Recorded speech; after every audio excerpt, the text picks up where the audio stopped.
महाराज दशरथ ने माता सीता के साथ किया था घोर पाप। सीता हरण की कहानी आज के बच्चों को शायद पता होगी, लेकिन दोस्तों आपको पता है कि महाराज दशरथ की एक गलती की वजह से हुआ था माता सीता का हरण। शायद अगर महाराज दशरथ इतनी बड़ी भूल नहीं करते, जी हाँ, महाराज दशरथ ने एक बहुत बड़ी भूल की थी जिसकी वजह से माता सीता को उसका नतीजा भुगतना पड़ा। दोस्तों महाराज दशरथ ने क्या भूल की थी? रामायण की कहानी आप सभी ने सुनी या पढ़ी होगी, इसलिए अगर आप अधिक जानना चाहते हैं तो वीडियो के अंत तक बने रहिए हमारे साथ, जिसमें श्री राम और माता सीता के जीवन का चित्रण किया गया है। उसमें से एक कहानी में महाराज दशरथ की एक छोटी सी गलती का परिणाम था माता सीता का हरण। दोस्तों हमारे विद्वान बताते हैं कि रामायण की कई किताबें हैं और हर एक में अलग अलग कारण बताए गए हैं। तुलसीदास महाराज की रामचरितमानस की हर चौपाई मंत्र का काम करती है, तो समय बर्बाद ना करते हुए गौर करते हैं। दोस्तों बहुत सी किताबों में विभिन्न मत मिलते हैं कि महाराज दशरथ ने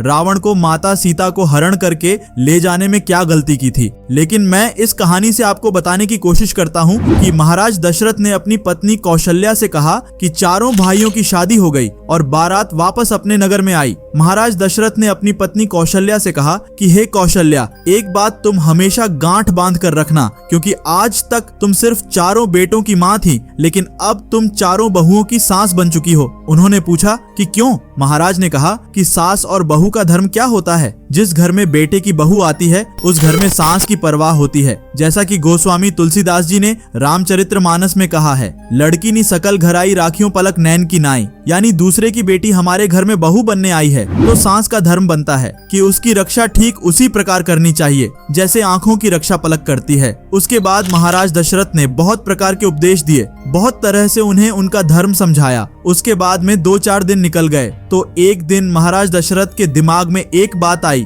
महाराज ने विचार किया कि क्यों ना मैं अपनी चारों बहुओं की परीक्षा ले लूं कि मेरी कौन सी बहू कितनी चतुर है। महाराज दशरथ ने लक्ष्मण की पत्नी उर्मिला, सीता मांडवी, श्रुतकीर्ति और चारों बहुओं को बुलाया और कहा कि देखो बेटा, तुम चारों मेरी पुत्री के समान हो। मेरा एक आदेश है। अब चारों बहुएं खड़ी हैं। महाराज दशरथ बोल रहे हैं। सभी ने कहा, पिताजी क्या आदेश है? महाराज ने कहा कि आज आप चारों अलग अलग रसोई बनाकर मेरे लिए खाना बनाकर अपने अपने हाथ से लाओगे, फिर देखेंगे कि कौन बहू कितनी चतुर और कितनी जल्दी खाना लाती है। अब चारों बहू वहां से चली गईं और सभी को लगता था कि मैं पहले आऊंगा, मैं पहले आऊंगा। चारों ने एक ही बात सोची और खाना बनाना शुरू कर दिया। 56 प्रकार के भोजन तैयार हो गए। फिर भरत की पत्नी मांडवी ने सबसे पहले खाना लेकर चली। उन्होंने पूरी थाली को सुंदर ढंग से सजाया और महाराज के सामने रख दी। जिस चौके पर महाराज दशरथ बैठे हुए थे वहीं पर उन्होंने थाली ले जाकर रख दी और कहा कि पिताजी खाओ। लेकिन मांडवी भूल गई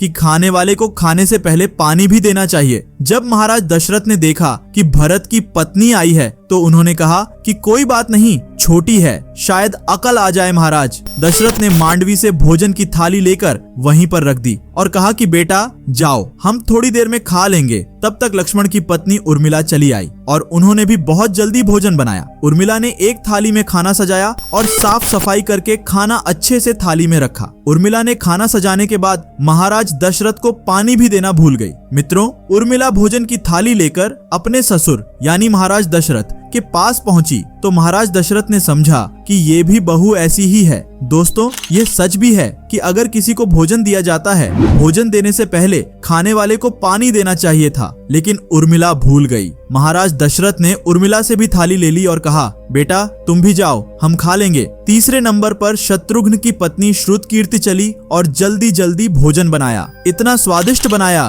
कि कोई जवाब नहीं, लेकिन उन्होंने भी एक गलती की। श्रुतकीर्ति ने भोजन की थाली हाथ में लेकर चली, लेकिन महाराज दशरथ को जल देना भूल गया। इसलिए महाराज दशरथ ने श्रुतकीर्ति से भी भोजन की थाली लेकर वहीं रख दी और कहा कि बेटा तुम भी जाओ, हम थोड़ी देर में खाना खा लेंगे। तीनों थाली रखी हैं, भरत की पत्नी की, लक्ष्मण की पत्नी की और शत्रुघ्न की पत्नी की, लेकिन महाराज दशरथ ने किसी में से एक भी ग्रास भोजन नहीं किया। इंतजार था महाराज दशरथ को माता सीता की। वे विचार कर रहे थे कि जैसा भोला भाला मेरा बेटा राम है, मुझे लगता है कि उनकी पत्नी सीता भी उतनी ही भोली भाली हैं, क्योंकि बाकी बहू थोड़ा थोड़ा चतुर थी, इसीलिए भोजन बना करके जल्दी ले आई। लेकिन लेकिन उधर जगत भवानी माता सीता ने बहुत सुंदर तरीके से सूर्यपाक भोजन बनाया, इतने सुंदर तरीके से कि जिसमें से सुगंध ही कुछ अलग आ रही थी। और मैया सीता ने एक थाली में भोजन लगाया, 56 प्रकार के व्यंजनों को एक थाली में लगाया और थाली में लगा करके अपने हाथ में थाली उठाए चलने के लिए तैयार ही हुई। तब तक माता सीता को ध्यान में आ गया कि किसी को भोजन देते हैं तो भोजन देने से पहले पानी दिया जाता है। अब माता सीता ने सोचा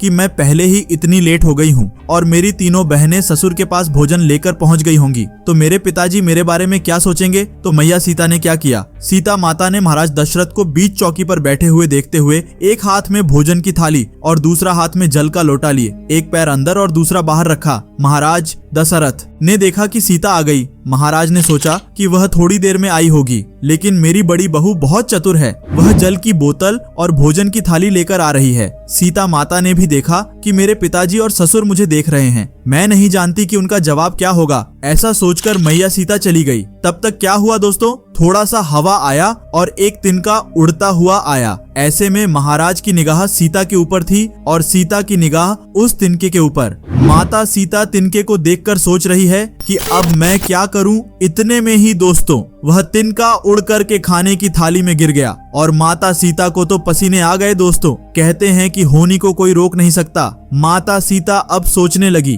कि अब क्या करेगी। अगर वह पिताजी को यह थाली देगी तो पिताजी कहेंगे कि यह कितनी पागल है, ये तिनका पता नहीं कहां से उड़कर आया है और खाना अशुद्ध हो गया है। अगर मैं वापस जाती हूं तो पिताजी कहेंगे कि यह इतनी देर से आई है और अब नहीं जानती क्या भूल गई है कि दोबारा लेने गई है। और तीसरी बात कि मेरे हाथ दोनों घिरे हुए हैं, मेरे एक हाथ में तो थाली है और एक हाथ में जल का लोटा। अब इस तिनके को उठाऊं तो उठाऊं कैसे। दोस्तों माता सीता कोई साधारण स्त्री नहीं थी, मां सीता तो भवानी थी। भवानी मैया को ऐसी बातें सोचते सोचते क्रोध आ गया। इतना क्रोध आया कि जब माता सीता की दृष्टि उस तिनके पर पड़ी तो उसे राख बनाकर उड़ा दिया। दोस्तों यह कर्तव्य महाराज दशरथ ने अपनी आंखों से देख लिया। दोस्तों ये बात हकीकत है कि पहले सभी के दृष्टि में इतना तेज होता था जैसे भगवान भोलेनाथ बाबा ने अपने तीसरे नेत्र की दृष्टि को कामदेव के ऊपर डाल दिया था तो कामदेव को जला करके राख कर दिया था। इसी आंख की दृष्टि को मैया गंधारी ने अपने बेटे दुर्योधन के ऊपर डाल दिया था तो दुर्योधन का संपूर्ण शरीर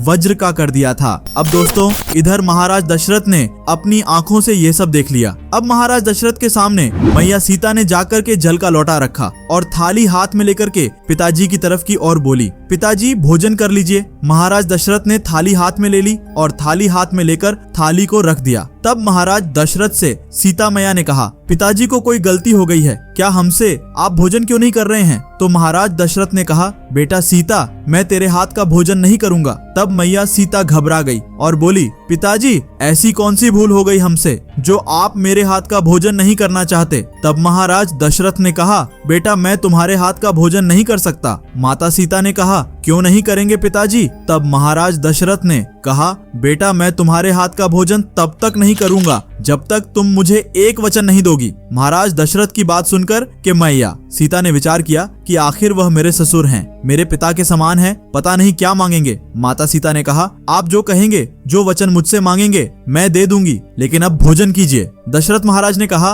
बेटा तेरे हाथ का भोजन तो कर लूंगा, लेकिन मैं यह वचन लेना चाहता हूँ कि तू आज इसी समय मेरे सामने खड़े होकर कि एक प्रतिज्ञा कर। सीता माता ने पूछा, कौन सी प्रतिज्ञा। तो वह बोले, अभी मैंने अपनी आंखों से देखा कि भोजन की थाली में एक तिनका गिरा था और उस तिनके पर तुमने अपनी दृष्टि डाली कि उस तिनके को राख बना दिया। तो आज तू मुझे वचन दे कि तू आज के बाद कभी भी किसी के ऊपर अपनी आंखों की दृष्टि नहीं डालेगी। मैया सीता उसी समय अपने ससुर महाराज को यह वचन देती हैं कि पिताजी आप चिंता ना करिए, अगर आप ऐसा ही सोचते हैं तो मैं यह वचन देती हूँ कि आज के बाद मैं कभी भी जीवन में किसी के ऊपर अपनी दृष्टि नहीं डालूंगी। अच्छा दोस्तों अब सवाल आता है कि महाराज दशरथ ने वचन लिया ही क्यों। महाराज दशरथ समझते थे कि मेरा सबसे बड़ा बेटा जो राम है वह थोड़ा सुशील और सज्जन है, तो अगर किसी दिन पति पत्नी में कोई अनबन हो गई और अगर सीता को क्रोध आ गया तो क्रोध में आकर आंखों की दृष्टि को अगर मेरे बेटे के ऊपर डाल दिया तो मेरे 3 ही बेटे रह जाएंगे।